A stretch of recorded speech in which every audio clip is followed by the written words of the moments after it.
जादुई 2 गुफा। मायापुरी नामक गांव में मोनिका और तारा नाम की 2 सहेलियां रहती थी। तारा अपने माता और पिता के साथ बहुत ही छोटे से मकान में रहती थी।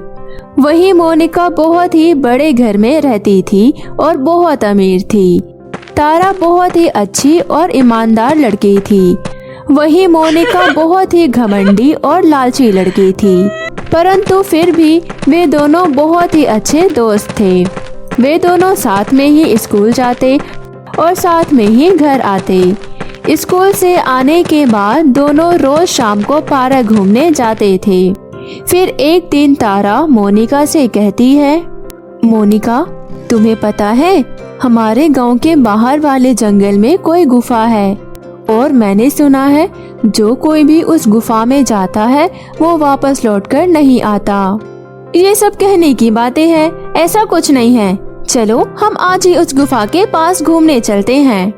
अच्छा, तुम कहती हो तो चलते हैं। फिर अगले दिन ही सुबह सुबह मोनिका और तारा उस गुफा की ओर घूमने चल पड़ते हैं। थोड़ी दूर चलने के बाद उन्हें 2 गुफा नजर आता है। देखो मोनिका, यहाँ 2 गुफा है, हमें कौन सी गुफा में जाना चाहिए?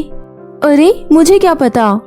तारा और मोनिका दोनों ये सोच ही रही थी कि कौन सी गुफा में जाए, तभी वहाँ एक जादूगरनी प्रकट होती है और कहती है, हा हा हा हा हा हा हा, मेरे इस जादुई जंगल में तुम दोनों का स्वागत है।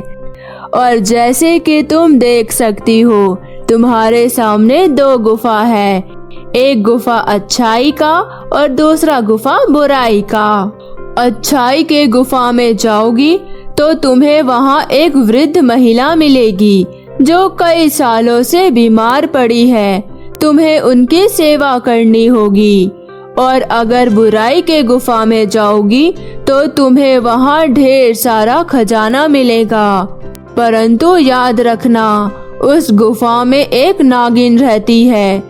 अब यह तुम पर निर्भर करता है, तुम कौन सा मार्ग चुनती हो, अच्छाई का या बुराई का। हा हा हा हा हा हा हा। इतना बोलकर वो जादूगरनी वहाँ से गायब हो जाती है। तारा कहती है, मोनिका, हमें अच्छाई के गुफा में चलना चाहिए। वहाँ बेचारी बूढ़ी काकी कितने सालों से बीमार पड़ी है, हम उन्हें इस हालत में नहीं छोड़ सकते, हमें जाकर उनकी मदद करनी चाहिए। हाँ, तुम ही जाओ अच्छाई की गुफा में, मैं तो बुराई की गुफा में जाऊंगी।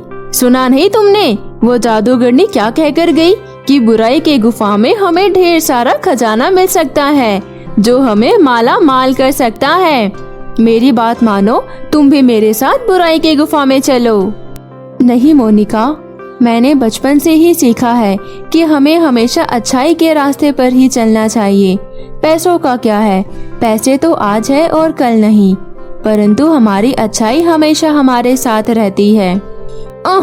तुम्हें तो कुछ कहना ही बेकार है। मैं तो चली अपने बुराई वाली गुफा में, तुम ही जाओ अपने अच्छाई की गुफा में। हाँ।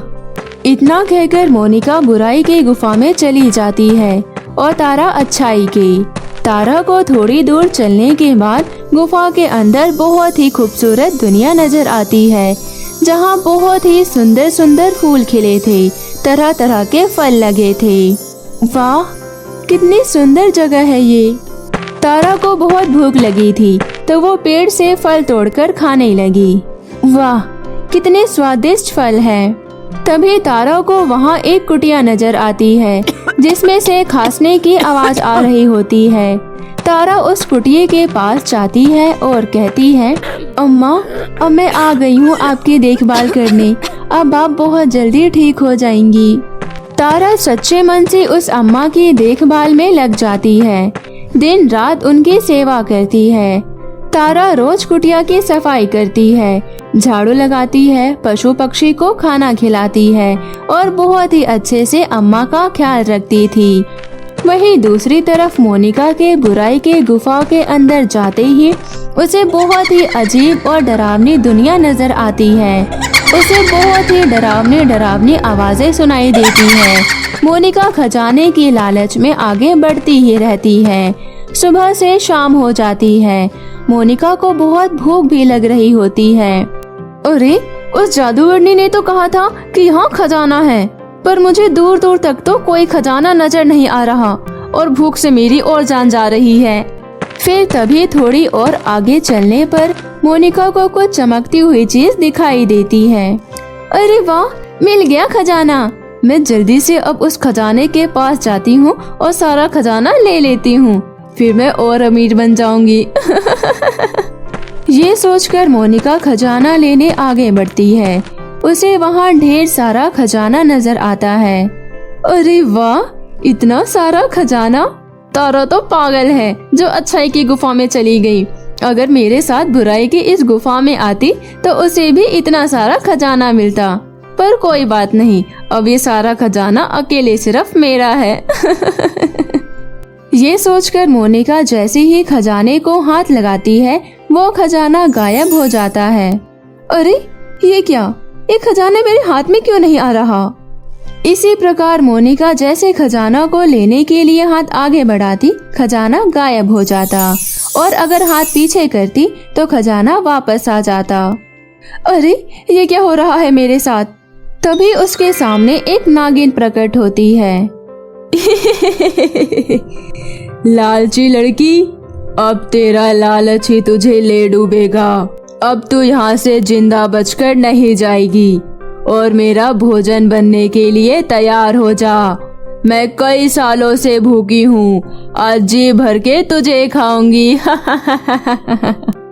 नहीं नहीं, मुझे छोड़ दो, मुझे जाने दो, मुझे कोई खजाना नहीं चाहिए, प्लीज मुझे छोड़ दो। परंतु नागिन मोनिका को वहीं डस लेती है और मोनिका वहीं अपना दम तोड़ देती है। जो भी बुराई के गुफा में आएगा सीधे मेरे पेट में जाएगा। दूसरी तरफ तारा सच्चे दिल से उस अम्मा की देखभाल में लगी हुई थी। अम्मा, ये काढ़ा पी लो, इससे आप बहुत जल्दी ठीक हो जाएंगी।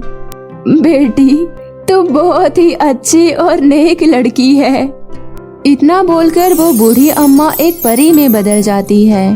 तारा, मैं तुम्हारी परीक्षा ले रही थी और तुम उस परीक्षा में खड़ी उतरी हो और मैं तुम्हारे श्रद्धा भाव से बहुत प्रसन्न हुई और इसलिए मैं तुम्हें कुछ देना चाहती हूँ। फिर परी तारा को बहुत सारा खजाना देती है। तारा परी का धन्यवाद करके खुशी खुशी वो खजाना लेकर उस गुफा से बाहर आ जाती है। गुफा से बाहर आने पर उसे पता चला कि उसकी सहेली मोनिका को नागिन ने डस लिया है और वो वहीं गुफा के अंदर मर गई। इस बात का तारा को बहुत अफसोस होता है। काश मोनिका, तुम भी मेरे साथ अच्छाई के रास्ते पर चली होती तो तुम आज जिंदा होती। तभी वहाँ मोनिका की आत्मा आती है और कहती है, तारा, तुम बिल्कुल सही कह रही हो। खजाने की लालच ने मुझे अंधा कर दिया था, जिस कारण मैं बुराई की गुफा में जाने के लिए मजबूर हो गई। परंतु तुमने लालच नहीं किया और अच्छाई का मार्ग चुना, जिस कारण तुम्हें खजाना लेने की इच्छा ना होने पर भी तुम्हें इतना सारा खजाना मिला। काश मैं भी तुम्हारे साथ अच्छाई के गुफा में गई होती, पर अफसोस मेरे लालच ने ही मुझे ले डूबा। इतना कहकर मोनिका की आत्मा वहां से गायब हो जाती है। फिर तारा उस खजाने से बहुत ही अमीर बन जाती है और एक बहुत ही अच्छी जिंदगी व्यतीत करने लगती है। तो मेरे प्यारे दोस्तों, इस कहानी से हमें ये सीख मिलती है कि खूब पैसा होना ही अच्छे इंसान की पहचान नहीं होती। सफल इंसान वही होता है जो अच्छाई का मार्ग चुनता है। तो दोस्तों, सच्चाई और ईमानदारी में वाकई खूब ताकत होती है। तो कैसी लगी आपको मेरी ये कहानी? मुझे कमेंट करके ज़रूर बताएं। और यदि कहानी अच्छी लगी हो तो अपने दोस्तों के साथ भी शेयर करें। और हाँ, अगर आपने अब तक मेरे चैनल मिनी एंजल टीवी को सब्सक्राइब नहीं किया है तो प्लीज़ जल्दी से नीचे लाल बटन दबाकर अभी सब्सक्राइब कर लें और साथ ही इस बेल आइकन को दबाना ना भूलें। तो मिलती हूँ आप सभी से फिर किसी नई कहानी के साथ। तब तक अपना ध्यान रखें। Bye bye.